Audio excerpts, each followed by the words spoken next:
નમસ્કાર મિત્રો પ્યાદા મેદાને સૌરાષ્ટ્રમાં પ્યાદા મેદાને ભારતીય જનતા પાર્ટીને 3 બેઠકોમાં જીત મેળવતા 90 પાણી આવી જશે।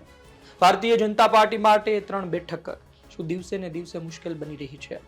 કેમ હજુ 27 ને વાર છે, ચૂંટણીને વાર છે, સમય છે, આમ છતાં પણ બેઠકો શરૂ થઈ ગઈ છે, સંમેલનો શરૂ થઈ ચૂક્યા છે અને તેમાં રાજકીય વાત પાડી દેવાની વાત, હરાવી દેવાની વાત શું દર્શાવે છે? શું ખરા અર્થમાં 2027 નું ટ્રેલર શરૂ થઈ ચૂક્યું છે? શું પરસોત્તમભાઈ સોલંકી એક સમયે સીએમ બની શકતા હતા? શું એ વસવસો આજની તારીખે પણ છે કે ફક્ત મહાનતા દર્શાવવાની વાત છે? વિસ્તારથી વાત કરું તો ગુજરાતમાં આજકાલ 3 બેઠકોની ચર્ચા છે, સૌરાષ્ટ્રમાં 3 બેઠકોની ચર્ચા છે અને 3 બેઠક છે ધોળકા, ભાવનગર પશ્ચિમ અને લીંબડી। લોકો સવાલ પૂછી રહ્યા છે કે આ 3 બેઠકોમાં અત્યારથી સંમેલનો કેમ થઈ રહ્યા છે, બેઠકો કેમ થઈ રહી છે અને સમીકરણ બદલવાની વાત, ધારાસભ્ય બદલવાની વાત કેમ થઈ રહી છે? અને ફક્ત વાતો નહીં પરંતુ ભૂતકાળની સ્થિતિ અને ભૂતકાળના મોટા નિર્ણય કહે છે।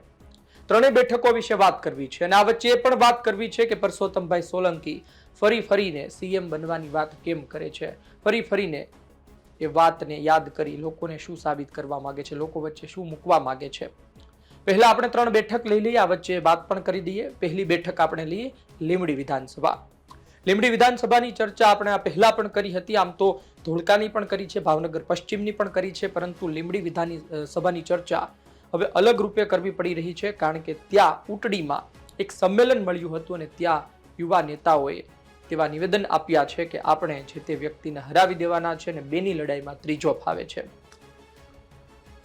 યુવા કોલી એકતા સંગઠન ચાલી રહ્યું છે, ચિરાગ ઝાલાનું અલગ વિધાનસભામાં તેઓ પ્રવાસ કરે છે, મિટિંગો કરે છે અને તેઓ ઉટડી પણ પહોંચ્યા હતા અને આ વચ્ચે નિવેદન પણ આપવામાં આવ્યું હતું કે બેની લડાઈમાં ત્રીજો ફાવે છે। લીંબડી વિધાનસભાથી ધારાસભ્ય કિરીટસિંહ રાણા છે, મજબૂત નેતા છે, અનુભવી નેતા છે, સામ દામ દંડ ભેદ જાણે છે, કઈ રીતે જીતવું એમને ખબર છે, પરંતુ સામેવાળા વ્યક્તિની હાર ત્યાં થાય છે કે જ્યારે મત વહેંચાઈ જાય છે। આ મત વહેંચાય નહીં તે માટે પણ કહેવામાં આવ્યું છે। મયુર સાકરિયા હોય, કલ્પનાબેન હોય ત્યાં મજબૂત રીતે લડાઈ લડે પરંતુ મત વહેંચાઈ જાય તો શું કામનું? આ જ કારણોસર એવું કહેવામાં આવે છે હવે સંમેલનમાં જઈને કે તમે એક થાવ અને એક જ વ્યક્તિ ઊભો રહે, બેની લડાઈમાં ત્રીજો ફાવે છે, એટલે લીંબડી વિધાનસભા આપણે હારી જઈએ છીએ તેની પાછળનું કારણ આ છે તેવું કહેવામાં આવે છે। એક સમયે સોમાભાઈ હતા પરંતુ કિરીટસિંહ રાણા ફરી આવ્યા, પેટા ચૂંટણી જીતી અને ત્યારબાદ તેઓ 22માં પણ જીતે છે। બીજી વિધાનસભા છે ભાવનગર પશ્ચિમ।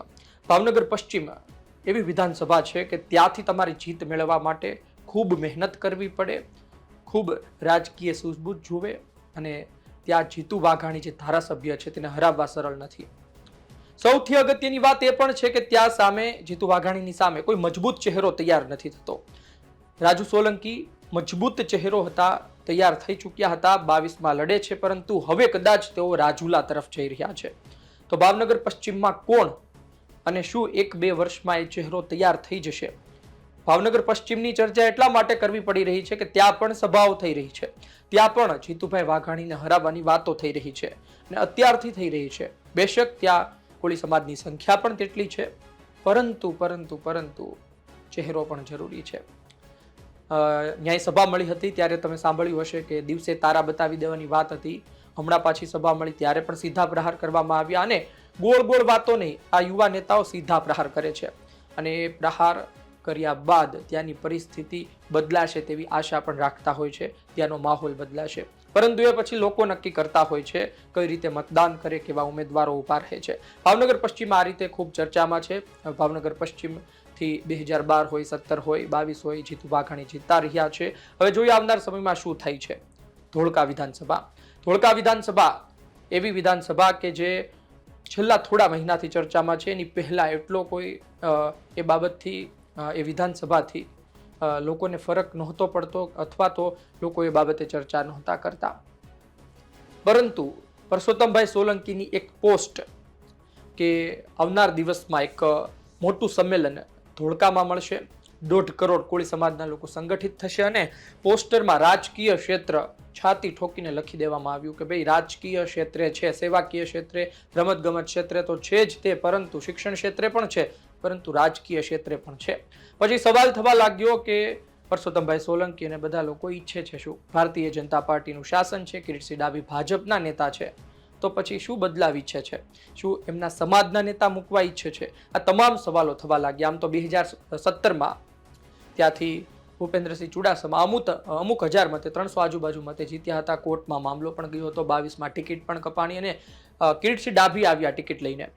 300ની લીડ 13,000 પહોંચી ગઈ. એટલે ધોળકા વિધાનસભામાં ભાજપ મજબૂત છે, પરંતુ જે પ્રકારે સભા થઈ રહી છે ને ખરેખર 1.5 કરોડ કોળી સમાજના ભેગા થાય છે લોકો ત્યાં, અને પરસોત્તમભાઈ મહત્વના નિવેદન આપે છે તો ધોળકામાં પરિસ્થિતિ બદલાઈ શકે છે.